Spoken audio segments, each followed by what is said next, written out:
이재용 삼성전자 부회장의 1심 선고 공판이 마침내 내일 열립니다. 5달가량 이어진 재판에서는 중요한 장면이 여러 차례 등장을 한 바 있습니다. 정유라 씨의 돌발 증인 출석이라든가 안종범 전 수석의 수첩을 둘러싼 공방, 그리고 재판부의 결심 공판 당시 막바지 질문 등을 꼽을 수가 있습니다. 이에 대한 재판부의 최종 판단이 이제 내일 오후에 나오게 되는 겁니다.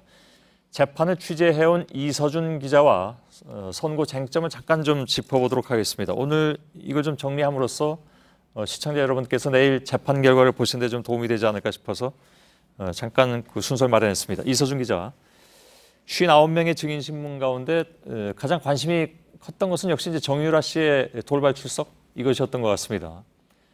삼성의 불리한 진술을 많이 쏟아낸 바 있죠. 근데 내일 재판부가 이것에 대해서 어떤 판단을 내릴지 일단 주목이 되죠. 예, 정유라 씨가 어떤 증언을 했는지 다시 한번 들여다보면요. 예.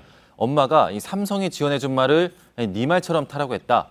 삼성이 나만 지원하는지 묻자 엄마가 화를 냈다. 엄마와 삼성 임원진들이 말 세탁 직접 만났다는 등의 내용들을 증언을 했습니다. 예. 모두 최순실 씨한테 들은 말이거나 최 씨와 관련된 증언들입니다. 재판에 나와서 증언을 거부한 최 씨를 대신해서 당시 최 씨 상황과 입장을 대신 말해준 셈인데요. 예. 하지만 삼성 측은 전해 들은 말이고 또 신빙성이 없다고 주장을 했었습니다. 내일 재판부가 선고를 하면서 이 정유라 씨의 증언을 어떻게 평가하는지도 주목할 지점입니다. 예. 정유라 씨 증언이 최순실 씨와 관련한 당시 상황을 대신 말해주는 것이라면 지금 그렇게 얘기했지 않습니까? 근데 안종범 수첩, 이거는 어찌 보면 박 전 대통령을 대신하는 그런 존재가 돼버렸단 말이죠. 이거 역시 이제 신빙성 논란은 여전히 계속이 되긴 했는데 이건 어떻게 얘기가 나올까요? 예, 그렇습니다. 박 전 대통령도 3차례 증인으로 소환했지만 한 번도 나오질 않았습니다. 예. 그래서 안종범 전 수석 수첩에 이 박 전 대통령과 이재용 부회장과의 독대와 관련된 내용들이 적혀 있기 때문에 계속 주목을 받아왔는데요. 예. 재판부는 이 안 전 수석이 박 전 대통령에게 들은 내용을 적은 것이어서 정황 증거로 채택을 하긴 했습니다. 이에 대해 삼성은 특검이 정황과 추정으로 기소를 했다고 공세를 펼치기도 했는데요.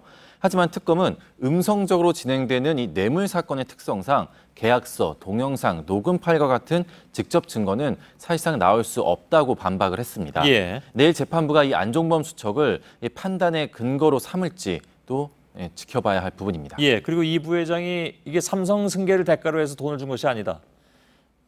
다만 이제 박 전 대통령이 굉장히 강요했기 때문에 어쩔 수 없이 줬다라는 입장을 계속해서 피력해 왔습니다.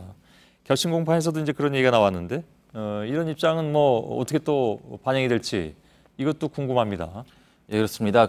이 마지막 최후 진술에서 자신은 강요를 받았다는 부분을 얘기하기 위해서 했던 증언이 바로 박 전 대통령의 독대가 아버지 외에 질책을 받아본 기억이 없는데 여자분한테 그렇게 싫은 소리를 들은 게 처음이었다라고 말한 이 부분입니다. 예. 박 전 대통령의 요구를 그만큼 거절하기 힘들었다라고 얘기를 한 건데요.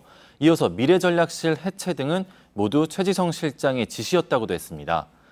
이어서 최 실장 역시 최후 진술에서 이 부회장은 독대 내용을 전달해주긴 했지만 그 뒤로는 자신이 모두 주도했다라고 진술했습니다. 예. 결국 삼성은 이 박 전 대통령의 강요의 피해자이고 이 부회장은 정유라 씨 지원과 관련이 없다는 입장을 유지를 한 겁니다. 예. 이에 대한 판단 역시 내일 선고를 통해 나올 전망입니다. 예. 물론 삼성 측은 이렇게 계속 주장을 했으나 그에 대한 반론은 특검 측에서도 이미 다 얘기를 풀어놓은 바가 있고 따라서 그에 대한 판단은 내일 오후 2시 반이면 이제 결과가 나오는 그런 상황이긴 한데 결심 공판 당시에는 재판부도 꽤 적극적으로 질문했던 것으로 기억을 합니다.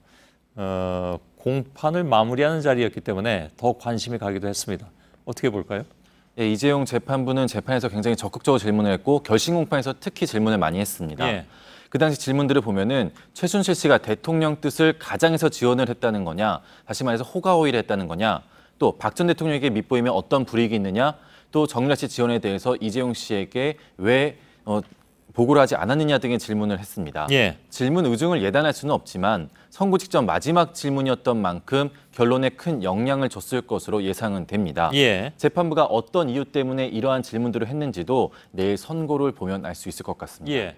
자, 특검 측 입장을 포함해서 양측 입장을 간단하게 마지막으로 정리하고 마치죠. 예.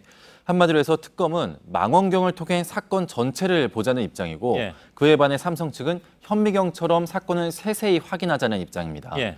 정리를 하면은 특검은 박 전 대통령과 최순실 씨가 공모를 해서 삼성 돈을 받아냈고 그 와중에 삼성은 같은 시기 경영권 승계를 위한 정부의 도움이 필요했기 때문에 대가 관계가 형성된다. 이러한 큰 구조를 제시하고 있습니다. 예. 이에 반해 삼성 측은 이 박 전 대통령 요구 때문이기보다 최순실 씨가 해코지를 할까 봐 정유라 씨를 지원했다. 또 경영권 승계와 관련해서 청탁을 한 적이 없다면서 그 사이사이의 세세한 부분들을 주장하고 있습니다. 예. 자, 많은 경우에 이제 내일 선고가 박근혜 전 대통령에 대한 최종 선고에도 영향을 끼칠 것이다라고 얘기는 하는데 그러나 법조인들은 이렇게 얘기하더군요. 그러니까 상호작용할 수 있다. 다시 말해서 내일 결과와 박 전 대통령의 결과는 같을 수도 있고 다를 수도 있다. 재판부도 다르니까요. 또 이것은 지금 1심이고 그래서 두 재판이 결과가 다르게 나오면 그것이 2심에 가서 또 상호작용하게 되는 그런 지난한 과정이 지금 남아있는 것은 틀림이 없습니다. 예, 이서준 기자였습니다.